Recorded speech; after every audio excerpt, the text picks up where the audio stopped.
এই যে আজানের জবাব দিলাম আমরা, এটার ফজিলত জানেন আপনারা? অনেকে এটা জানেন না এবং আমলও করেন না। অনেকের কাছে বিষয়টা নতুন। সেটা হলো, মুয়াজ্জিন যখন আজান দেয়, মুয়াজ্জিন যা বলে, নবী করিম সাল্লাল্লাহু আলাইহি সাল্লাম সহিহ মুসলিম হাদিসে আসছে, তিনি আমাদেরকে নির্দেশ করেছেন যে যেন আমরা কুলু মিসলা মা ইয়াকুলুল মুয়াজ্জিন, মুয়াজ্জিন যা বলে আমরা যেন সেটা বলি। এটা হলো আজানের জবাব। কিভাবে সেটা? মুয়াজ্জিন যখন আল্লাহু আকবার বলে, বলার পর আমরা কি বলবো? আল্লাহু আকবার, আল্লাহু আকবার। মুয়াজ্জিন আবার যখন আল্লাহু আকবার বলবে, আমরা কি বলবো? আল্লাহু আকবার, আল্লাহু আকবার বলবো। মুয়াজ্জিন যখন আশহাদু আল্লা ইলাহা ইল্লাল্লাহ বলে, আমরা কি বলবো? আশহাদু আল্লা ইলাহা ইল্লাল্লাহ। মুয়াজ্জিন যখন আশহাদু আন্না মুহাম্মাদুর রাসূলুল্লাহ বলবে দুইবার, আমরা কি বলবো?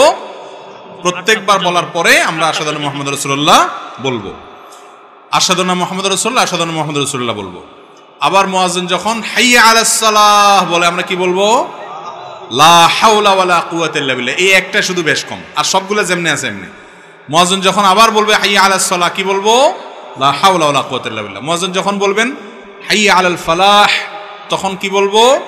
লা হাওলা ওয়ালা কুওয়াতা ইল্লা বিল্লাহ। আবার মুয়াজ্জিন যখন হাইয়া আলাল ফালাহ বলবে, একইভাবে লা হাওলা ওয়ালা কুওয়াতা ইল্লা বিল্লাহ বলবো। মুয়াজ্জিন যখন আল্লাহু আকবার বলবে, আমরা আল্লাহু আকবার বলবো। যখন লা ইলাহা ইল্লাল্লাহ বলে, আমরা কি বলবো? লা ইলাহা ইল্লাল্লাহ